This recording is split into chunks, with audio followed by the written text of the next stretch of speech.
Charlie and the Chocolate Factory, released in 2005 by Global Star Software, based on the Tim Burton movie. Interested to see how this one shapes up. PS2 is notorious for very bad movie tie-in games. So it starts off quite promising, the voice actors seem to be from the film and it does have that Tim Burton-esque feel to it. The graphics are okay, the controls are inverted, which I'm not a fan of, so I am struggling to control Charlie a little bit, but all in all, it's not too bad. You start off by chasing this £10 note around, which Charlie needs to buy the chocolate bar to get the ticket. You then go into a part where you're basically riding a dustbin, and it's not too bad actually, it's quite easy to control, it's quite fun up to this point. The story is then continued on with fixed images with the narrator over the top. It has got, again, that Tim Burton-esque feel to the artwork, so it moves on quite nicely, it fits quite well. You have to collect ingredients that you can use to make sweets that Willy Wonka will make for you. Willy Wonka does sound weirdly like Michael Jackson in this game. Quickly now. I've never felt massively comfortable with the Oompa Loompas in this version of the film, but you have to collect them and basically tell them what to do. It's all a bit strange. They seem okay. You control them with the directional pad. That's not too difficult. It's not very exciting. It's not very interesting to do, to be honest. I got stuck relatively early on. Grandpa can help you and give you tips, but it wasn't that fun to play. It's not terrible. It just weren't that great. I really wasn't enjoying it too much. Playing this for half hour, I was pretty much done with it by that point in time. If you're a massive Willy Wonka fan, you might get a bit more enjoyment out of it, but the controls are not fantastic. It's not that engaging. There's nothing special going on here. It's not as bad as I thought it was going to be for a PS2 movie tie-in game, but it's not the greatest.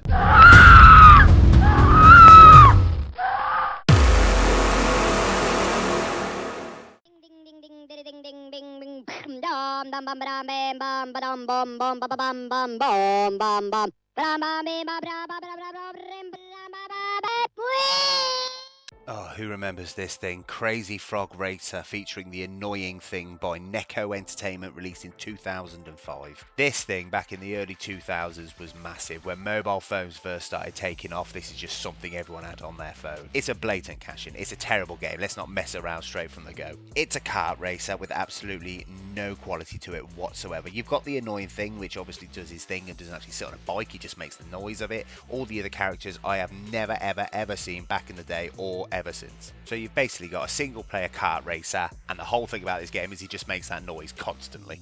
You can barely control any of the cars. It's got no game modes to speak of whatsoever. It's got no characteristics to talk of. The graphics are terrible. The sound is just that annoying sound, so it's unbearable to play. I don't want to waste any of my time or your time talking about this one. I'm actually quite annoyed at myself that I picked it up.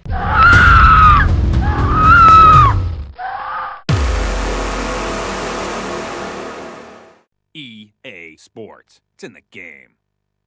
Cricket 2002 by EA Sports, released in 2001. I know very little about cricket and I've never played a cricket game. If you remember playing FIFA 2002 back in the day, the graphics are exactly the same. I don't think they still do the yearly releases of cricket games. I may be wrong, but I haven't seen one in a very long time. It's got the basic game modes that most EA Sports games had back in the day. It's just exhibition, cricket, couple of tournaments, but I can't seem to find any teams that aren't international, which is a bit odd. It might be me, but I've been sitting here clicking around and they're just all international teams on here. One thing that stands out to me is the character models all look a little chunky. They all look like they've got a bit of weight on them, and I don't think cricket players are that heavy. I don't know the rules to cricket. I know the basics, but I don't know enough to really get into the meat of this game and to tell you how well the gameplay is from a cricket fan's perspective. One thing that's really standing out throughout all this, but I don't know if I really like it or not, the commentary is so overwhelmingly boring. They've been talking about the grass for about a minute. It's just, I've never really sat down and watched a game of cricket, but surely they don't talk like this throughout the whole thing. Here we are at Harare for the one-day international between England and India. You had a look at the pitch a little earlier, Jim. What do you reckon? The gameplay's perfectly fine. I managed to hit the ball a good few times. It didn't take me long to learn the buttons. You can pretty much just jump straight into this one. I don't know how well this was received back in the day. I'm assuming since they don't make the cricket games anymore, they didn't really take off the way that FIFA did. It's not terrible. It's perfectly good, especially if you're a cricket fan. I'm sure you get plenty of hours of entertainment off this, especially back in 2001 when this was released. But for me personally, the most entertainment I'm getting out of this is listening to the commentator, and it's not enough to make me put it back in after I've played it the once.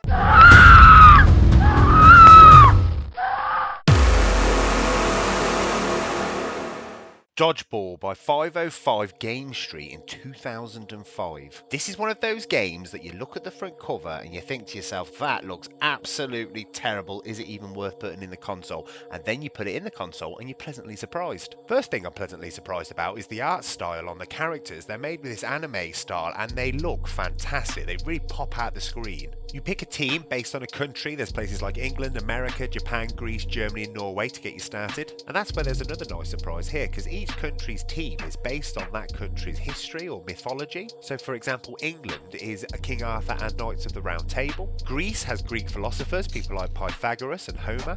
America, however, they've gone for the Wild West, so you've just got Billy the Kid and people like that, so they've just got a bunch of criminals. As far as the game goes, I've never played Dodgeball, I don't know the rules to Dodgeball, I've never played another Dodgeball game, so we're just going to be basing this on whether we enjoy it or not. So having not known the rules to Dodgeball, it took me a game or two to figure out what I'm supposed to be doing, but as soon as I figured it out, it was a load of fun. The music and sound effects are nothing to write home about, in fact there's barely anything there at all. The graphics have held up really well, the art style that they've chosen to go for in this game has lasted the test of time. It's really bright, really colourful, just really nice to look at. A couple games in, it doesn't take long to figure out how to do the extra special moves as well. You can do power shots, which are basically impossible to dodge. You can do extra agility, which makes it really difficult for them to hit you. There's team moves that you can pull off. It just adds an extra dimension to the game. Really surprised with this one. Looking at the front cover, I thought this is guaranteed fodder. It's going to be awful. I'm going to waste my time playing this, but complete opposite. I can imagine sitting down with a couple of friends having a go on this would be a great time. So yeah, Dodgeball really surprised me this game.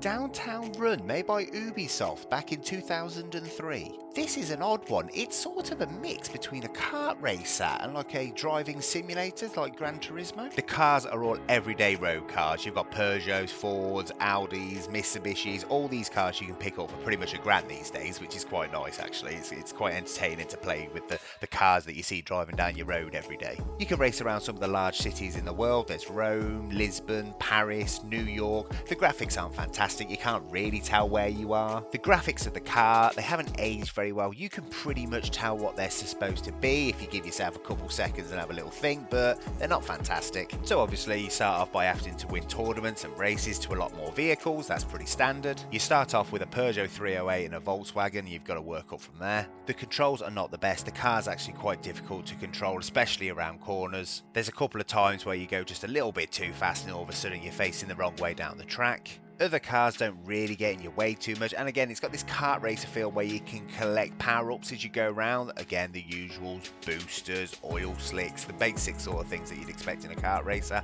but it doesn't look like a kart racer when you're playing it, so it's a little jarring. As soon as you fall behind just a little tiny bit, you are not going to see the cars in first and second again. They just zoom off and you might as well just restart the race. But the one thing that stands out the most when you're playing this game is the advertisement. Ubisoft are advertising a lot of things in this game by using billboards. They've got their own games like Rayman, they've got car manufacturers, confectionery, and I understand that this helps pay to make the game, but it's just in your face every time you take a corner in the game. It's actually quite entertaining to begin with, but then you start to realise what it is they're actually doing. It starts getting annoying. I don't really know what this game's going for. I don't know whether it wants to try be a kart racer or whether it wants to be a car simulator. Either way, it's not the greatest game, and there's 100 different racing games I'm going to put in the console before this one. It's not terrible for a bit of nostalgia, and if you do want to look at some of the older cars, it's quite good for that, but it's not something you're going to get more than half-hour entertainment out of.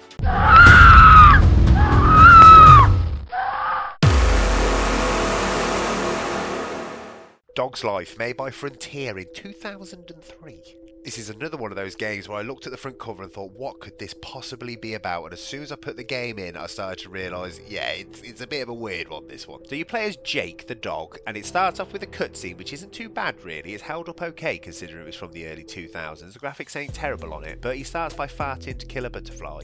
He then farts to try and impress his lady friend called Daisy, who then gets kidnapped. So that's pretty much the plan there and then, and sets the sort sort of humour to expect throughout the rest of the game. As soon as you start the game, you get the basic tutorial with Jake. The movement controls are actually really easy to learn, so that was quite nice. The graphics, no problem with those whatsoever. It's got a nice theme tune in the background, quite soothing, and the sound effects are quite good as well, so there's no real complaints as soon as you get started with this one. You get started on the farmhouse, and there's a number of small activities, small mini games to help you learn the controls. You quickly realise that other animals on the farm can help you achieve your goals. There's some smaller animals that can get into smaller spaces, and there's some larger animals like a horse that can help you knock down barriers. In order to progress the level, there seems to be a mechanic based around smells. There's a number of different smells based around the farmhouse, and they're all a slightly different colour, and you've got to collect a certain number of them to unlock the next part of the level. I understand that you're playing as a dog, and dogs have good sense of smell. I understand why they've gone for that, but it's not the most fun thing to be doing, running around collecting a bunch of smells. There's no real challenge to get them. However, figuring out how to get to the smells is actually quite rewarding. You have to get the other animals and figure out the tasks and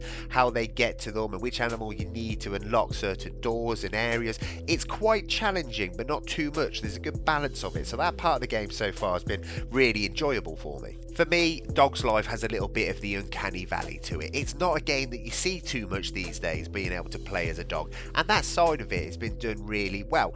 As I'm playing this, I find myself wanting to actually see what the next task is, and I'm enjoying it quite a bit. So yeah, again, another game I weren't really sure what to expect, but I have been pleasantly surprised by A Dog's Life. It's not that bad.